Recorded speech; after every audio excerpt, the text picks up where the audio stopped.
نور ہدایت کی سر بار بار کیونکہ آپ گفتگو میں بات لا رہے ہیں، میں چاہوں گا مختصر اس سوال کا جواب بھی ہو جائے۔ بچے بڑے ہو رہے ہیں، طلاقیں ہو رہی ہیں، یعنی ایک پیراڈائم تو یہ ہے کہ جس کو ہم کہتے ہیں کہ اس وقت جو آپ کے حالات چل رہے ہیں، جو میڈیا آپ کو دکھا رہا ہے چیزیں، تو وہاں پر تو بچے اپنے آپ کو ایک دوسرے کو خود ہی پسند کر کے، اور والدین بھی ان کی پسند کے آگے ہار مان کے چلیں جی آپ کی ایک لو میرج ہو گئی، وٹ ایور جو بھی کچھ ہے۔ ایسی صورت میں ہم دیکھ رہے ہیں 2 مہینے 3 مہینے 4 مہینے کے بعد بچیاں اپنے گھروں پر بیٹھی ہیں، اور کافی کیسز ہیں آپ کے سامنے بھی یقیناً ہے۔ لیکن ہم نے یہ بھی دیکھا ہے کہ بھائی بچے بڑے ہو گئے ہیں، جوان ہو گئے ہیں، پھر طلاقیں ہو رہی ہیں۔ اچھا، اس میں بھی رسپانسبل جو ہے وہ میڈیا کو ہی بناتے ہیں بہت سارے لوگ، اور اس کے اندر مختلف وجوہات اور بھی ہو سکتی ہیں۔ طلاقیں اور خاندان، تو یہ بڑھتا جا رہا ہے، اس نقصان کو کم کیسے کریں؟ کوئی پریکٹیکل اپروچ ہے؟ اچھا، میں سمجھتا ہوں کہ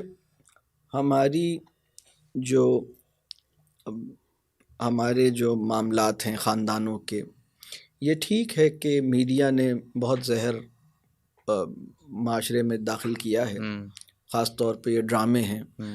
یہ جو موجودہ ڈرامے ہیں یہ ایک نفسیاتی زہر کی مانند ہیں، جس کو آپ گھولتے رہیے معاشرے میں، جو موجودہ ڈراموں کی صورت ہے، جو مطلب، لیکن اس سے بھی زیادہ بنیادی مسئلہ جو ہمارے گھروں میں ہے، شعور کے اندر بہت سے مطلب مسائل ہیں۔ مطلب مثال کے طور پر وہ اس بات کو سمجھتا ہی نہیں ہے کہ تعلق اس کی ضرورت ہے، وہ اس بات کو سمجھتا ہی نہیں ہے کہ گھرانہ بنتا کیسے ہے، اور ابھی جو مطلب یعنی اخلاقی تربیت نہیں ہوئی ہے، مزاج کے مسائل ہیں، اور ٹھیک ٹھاک مسائل ہیں مزاج کے، تو یہ مسائل جو ہے نا مطلب اس کو جیسے چلنے نہیں دیتے، اور ایک دوسرے کو قبول کرنا، تعلق کیری کرنا مشکل ہوتا ہے، مشکل، بہت مشکل۔ اور پھر وہ نور ہدایت سے اس بات کو میں اس طرح جوڑنا چاہتا تھا کہ نکاح سنت اللہ کے احکام میں سے ہے، پسندیدہ عمل ہے، طلاق جائز کاموں میں ناپسندیدہ ترین عمل ہے، صحیح ہے۔ تو نور ہدایت کو کس طرح امپلیمنٹ کریں، کیا ایسا کریں کہ بگڑتے ہوئے گھرانے کچھ سنبھل سکیں؟ کیا ہم انہیں کوئی ایڈوائس دے سکتے ہیں؟ دیکھیے، برداشت جو ہے نا وہ ہماری فطرت کا ہے، ہماری فطرت کے اندر دیکھیں ایک نور فطرت بھی ہے اور ایک نور ہدایت ہے۔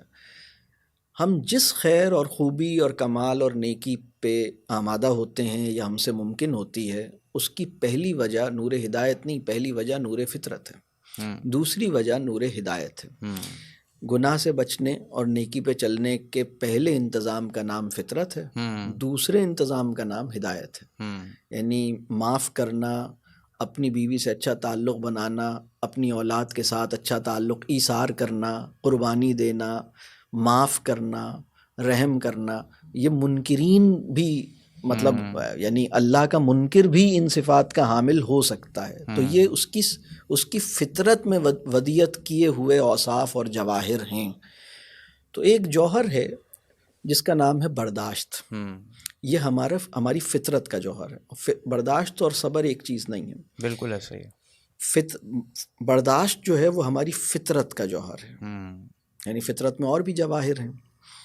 یہ فطرت کا جوہر جب نور ہدایت سے منور ہوتا ہے تو صبر پیدا ہوتا ہے۔ جب ہم یہ جملہ کہتے ہیں کہ میرے صبر کا پیمانہ چھلک گیا، تو وہ اصل میں صبر کا پیمانہ نہیں ہوتا، وہ برداشت کا پیمانہ ہوتا ہے۔ برداشت ایک زمینی پیمانہ ہے جس کی کچھ حدود ہیں، جس کی ایک لمیٹڈ کیپیسٹی ہے، یہ پیمانہ بار بار چھلکتا ہے۔ برداشت کی جو کیپیسٹی ہے ہمارے معاشرے میں، لڑکیوں کی، بیویوں کی، مردوں کی، یہ ایک جیسی نہیں ہے۔ جن حالات میں ایک بچی کی یا ایک لڑکے کی پرورش ہوئی ہے، وہ اس کی برداشت کی استطاعت کو متعین کرتی ہے، یعنی کیپیسٹی اس کی جو برداشت کی ہے وہ ان سرکمسٹانسز میں اور اس اپ برنگنگ کے پورے منظرنامے میں پیدا ہوتی ہے جو جس میں اس کی اپ برنگنگ ہوئی ہے۔ بالکل۔ مثال کے طور پر ایک لڑکی ہے جس کو بہت کنوینئنس، کمفرٹ اور ایک بہت لگژریس لائف اسٹائل میں پالا پوسا گیا ہے، تو اگر بہت ہی پرتعیش اور پرآسائش طرز زندگی تھا تو اس کی جو برداشت ہے نا وہ کم ہوگی۔ مطلب اس کے لیے دھوپ میں چلنا ممکن نہیں ہے، یہ اے سی سے باہر 2 منٹ نہیں نکل سکتا۔ اس کو اگر اس کی مرضی کا مطلب یہ خود اٹھ کر اپنے برتن نہیں دھو سکتا. مطلب ہم نے اس بچے کو بہت قیمتی تعلیمی تجربے سے محروم کر دیا جو 14 برس کا ہو گیا اور اس نے ایک دفعہ بھی اپنے کپڑے نہیں دھوئے. ہم نے اس بچے کو بہت قیمتی تعلیمی تجربے سے محروم کیا جو 14 برس کا ہو گیا اور اس نے اپنے والدین کی ٹانگیں نہیں دبائیں یا گھر کی صفائی نہیں کی. بالکل. تو یہ جو آسائش ہے یہ ہماری جو برداشت کی فطری صلاحیت یا استطاعت ہے اس کو ریڈیوس کر رہی ہے. پہلا مرحلہ یہ ہے. دوسرا مسئلہ یہ ہے کہ صبر کو پیدا کرنے کے لیے جس قسم کا پرسپیکٹو ہمیں چاہیے، یعنی وہ اس تناظر میں ہم نہیں ہیں، اس پرسپیکٹو میں ہم نہیں ہیں. یعنی اس وقت جو دینی تعلیم ہے ہمارے اسکولوں میں بھی یا بہت سی جگہوں پر، وہ ایک جیسے مظاہر اور مراسم تک محدود ہے. مطلب وہ ایک ایسی دینی یعنی فہم دین ہماری سائیکی کے اوپر کوئی بڑا مؤثر اور جوہری نتیجہ پیدا نہیں کر رہا. مطلب ہم چیزوں کو اسی طرح دیکھ رہے ہیں، اسی طرح محسوس کر رہے ہیں. یعنی اب جیسے درگزر کرنے کی لیاقت کہ بھئی ٹھیک ہے، مطلب کوئی بات نہیں، یہ اس کو میں چھوڑ دیتا ہوں، اس کو میں معاف کر دیتا ہوں. تو رسول اللہ صلی اللہ علیہ وسلم کے پاس ایک دفعہ ایک صاحب آئے. انہوں نے ایک سوال کیا. انہوں نے کہا کہ یا رسول اللہ صلی اللہ علیہ وسلم مجھے بتائیے، میرا ایک خادم ہے اور وہ بعض اوقات میری بات، میں اسے کوئی کام کہتا ہوں، کبھی وہ کرتا ہے، کبھی وہ گڑبڑ کر دیتا ہے، کبھی صحیح سے نہیں کرتا، تو میں کتنی رعایت دوں اسے؟ تو رسول اللہ صلی اللہ علیہ وسلم نے فرمایا کہ جتنی رعایت تم اللہ سے اپنے لیے چاہتے ہو بس اتنی اس کو دے دو. یہ جو پرسپیکٹو ہے، یہ پرسپیکٹو ہماری برداشت کی فطری صلاحیت کو اوج کمال پر پہنچاتا ہے اور اسے صبر کہتے ہیں. اس وقت کا معاشرہ دونوں چیزوں سے فارغ ہے. اللہ ہمیں معاف کرے. بس یہ یعنی برداشت کی بھی بہت کمی ہو گئی ہے اور برداشت کو کے اوپر کیپٹلائز کر کے ہمیں صبر بننا تھا. یعنی جس مٹی پر صبر کا پودا لگایا جانا تھا وہ مٹی بھی کمزور ہو گئی ہے. بالکل. وہ ہے برداشت. ہم نے اتنے ایک اور بات میں عرض کرتا ہوں، برداشت کیسے کم ہوتی ہے. ہمارے پاس بہت سی دفعہ ایسا ہوا کہ میاں بیوی اپنے کسی مسئلے کو لے کر آئے اور وہ جیسے طلاق کے قریب پہنچ گئے، بالکل برا حال ہے دونوں کا. اور جیسے ہمارے پاس کبھی آئے، میں نے خاتون کی بھی پوری بات سنی، صاحب کی بھی پوری بات سنی. تو میں نے خاتون سے پوچھا کہ یہ بتائیے آپ بہن بھائیوں میں کس نمبر پہ ہیں؟ تو انہوں نے کہا میرے 4 بڑے بھائی ہیں، میں 5ویں ہوں. میں نے کہا اچھا یعنی آپ اکلوتی ہیں؟ انہوں نے کہا اکلوتی ہیں. میں نے کہا کہ آپ کو بھائیوں نے بڑا لاڈ واڈ دیا؟ انہوں نے کہا میرے بڑے لاڈ تھے، جو میں مانگتی تھی وہ مجھے مل جاتا تھا، جو میں کہتی تھی وہ کرتے تھے. میں سب سے چھوٹی تھی لیکن سب سے زیادہ میری چلتی تھی میرے گھر میں. ان صاحب سے پوچھا کہ بھائی آپ کے کتنے بہن بھائی ہیں اور آپ کی کیا صورتحال تھی؟ تو انہوں نے بتایا کہ میں سب سے بڑا تھا، میرے بعد 2 بھائی اور 3 بہنیں تھیں. میرے ابا کا جلدی انتقال ہو گیا تھا اور میرے اوپر ذمہ داری آ گئی تھی.